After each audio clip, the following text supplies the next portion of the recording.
गजनी सास। जया की सास को भूलने की बड़ी बीमारी थी। इससे बचने के लिए वो चीजों को एक डायरी में लिख लेती है, जिससे कोई उसे बेवकूफ न बना पाए। एक दिन जया कहती है, अरे माँ आओ ना, खाना खा लो, आपकी फेवरेट भिंडी बनाई है मैंने। अरे तुम कौन हो? मेरे घर में क्या कर रही हो? और मुझे भिंडी नहीं बैंगन पसंद है। लो, फिर से शुरू हो गई। इनको याद दिलाने के चक्कर में कहीं मेरी याददाश्त ना चली जाए। अरे मैं बदकिस्मती से आपकी बहू हूँ और आपके खाने का वक्त हो गया है। ये कहकर वो उसे अपनी शादी की फोटो पकड़ा देती है। देखिए कैसे मेरी शादी में आप पीछे खड़ी होकर मुझे आशीर्वाद दे रही हैं। अच्छा अच्छा, याद आ गया याद आ गया। चल अब ज्यादा वकील ना बन, खाना लगा, नींद आ रही है। जया की सास का ये सिलसिला चल ही रहा था कि एक दिन, अरे बहू, जरा यहाँ आना। ये देख, मेरा हार कैसा लग रहा है। बड़ा ही महंगा हार है, मेरी सास ने दिया था मुझे। वाह माँ जी, बड़ा ही सुंदर हार है ये तो। सास मन में इसे लिख लेती है। इसका क्या भरोसा, कल को कह दे मेरा हार है, आपको पहनने को दिया था। ये सोचकर वो इस बात को डायरी में लिख लेती है। एक दिन, अरे माँ, आपने ये देखा, कैसी लग रही है मेरी साड़ी। हाँ हाँ, यही तो रोज पहनती है। एक तो सांवली, ऊपर से चटक रंग की ये साड़ी। मैं कैसे भूल सकती हूँ। जया को सास की बात पर गुस्सा आ जाता है। शादी में आप लोगों की तरफ से ही तो आई थी ये साड़ी। अब तेरे पिताजी ने तुझे हमें दिखाया था, तब तो तू गोरी थी। बाद में हमें क्या पता था कि तेरा रंग काला हो जाएगा। वैसे तो आपको बातें याद नहीं रहती, लेकिन 2 साल पहले बहू का रंग कैसा था ये याद है। कौन बहू? किसकी बहू? जया झल्ला कर वहां से चली जाती है। अगले दिन जया किसी पार्टी में जाने के लिए तैयार होती है कि तभी उसे सास का वो हार याद आता है। वो सास के पास जाती है। अरे माँ जी, जरा वो हार देना। कौन सा हार? अरे जो उस दिन आप दिखा रही थी। सास उस वक्त तक सब भूल चुकी होती है। अरे किस दिन कौन सा हार, क्या बोल रही है? जया मौके का फायदा उठाने की कोशिश करती है और सास को कहती है, अरे वही जो मैंने आपको रखने को दिया था, जो मेरी माँ ने मुझे दिया था। अरे तू बहू है मेरी, ये तो तूने मुझे रटा दिया है। लेकिन भला बहू अपना हार सास को क्यों देने लगी? तू कोई चालाकी तो नहीं कर रही है ना मेरे साथ? अरे नहीं नहीं माँ जी, अब जल्दी से वो हार ले आइए ना, जो आपने बक्से में रखा है। सास जाकर जैसे ही बक्सा खोलती है, उसे हार दिखता है।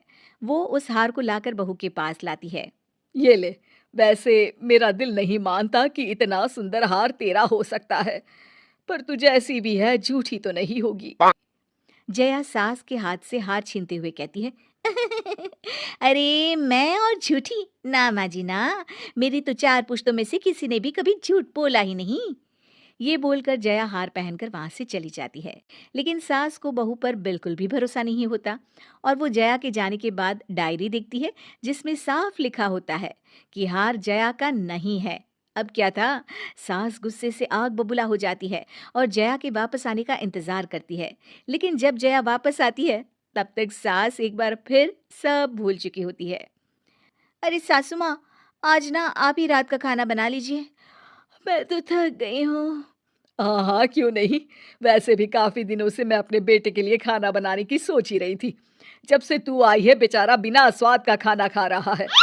ये बोलकर सास किचन में जाती है और बेटे की पसंद का ढेर सारा खाना बनाती है। रात को खाने की टेबल पर जब सभी खाना खाने बैठते हैं, जया पति के सामने दिखावा करती है। हाय रे, आज तो मैं थकी गई, कमर ही टूट गई मेरी। घर का इतना सारा काम और फिर। अरे जया, आज तो तुमने कमाल ही कर दिया। इतना सारा खाना, और वो भी मेरी पसंद का। पहली बार शादी के बाद मैं इतना अच्छा खाना घर में खा रहा हूँ। तुमने बनाया है ये खाना? अरे और क्या, आज का सारा खाना मैंने ही बनाया है।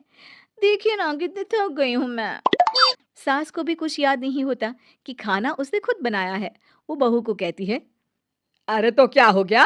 घर का खाना बनाने में कोई थकता है क्या? चल, तूने कुछ तो अच्छा बनाया। बहू भी मन ही मन खुश हो जाती है। तभी जया का पति जैसे ही मुंह में पहला निवाला रखता है।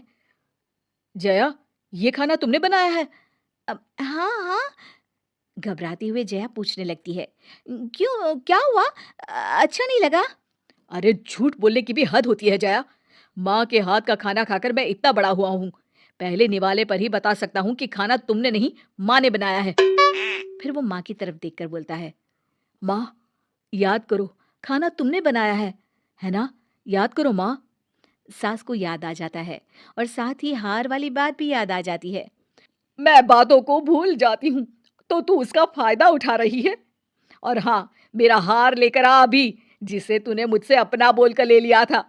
और हाँ, क्या बोल रही थी तू कि झूठ तेरी 4 पुश्तों में किसी ने नहीं बोला? माँ जी, माफ कर दीजिए मुझे।